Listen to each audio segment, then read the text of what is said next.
Commitment 2026.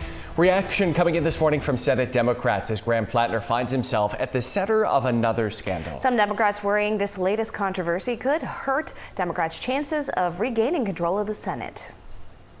Yeah, I have concerns. That guy has questions to answer, and that's what campaigns are for.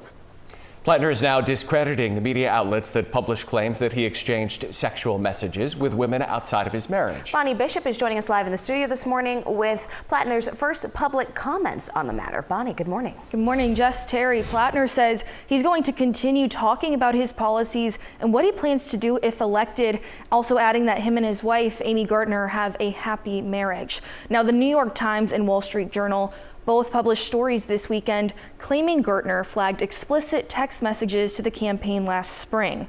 The campaign acknowledged these text messages, but we don't know the extent of what was said or sent.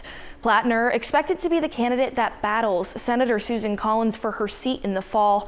Platner's win would flip the seat blue for the first time in decades. The Senate hopeful says the media outlets ran those stories without any evidence besides gossip from a former staffer. They're going to come after us in every awful way that they possibly can.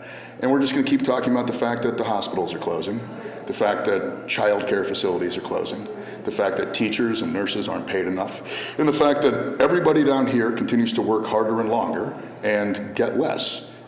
But of course, the powers that be do not want us to talk about that. And so they're going to just do gossip instead.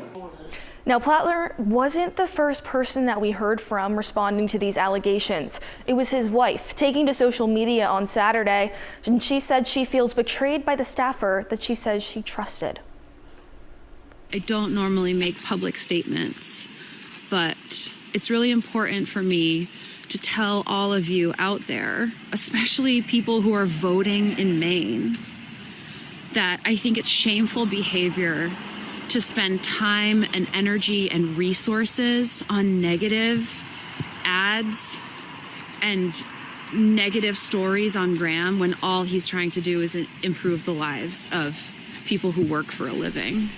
Now, this controversy comes as the primary election is set to be held just 1 week from tomorrow. Platner's race is considered critical if Democrats hope to take control of the Senate this fall. For Commitment 2026, I'm Bonnie Bishop. Okay.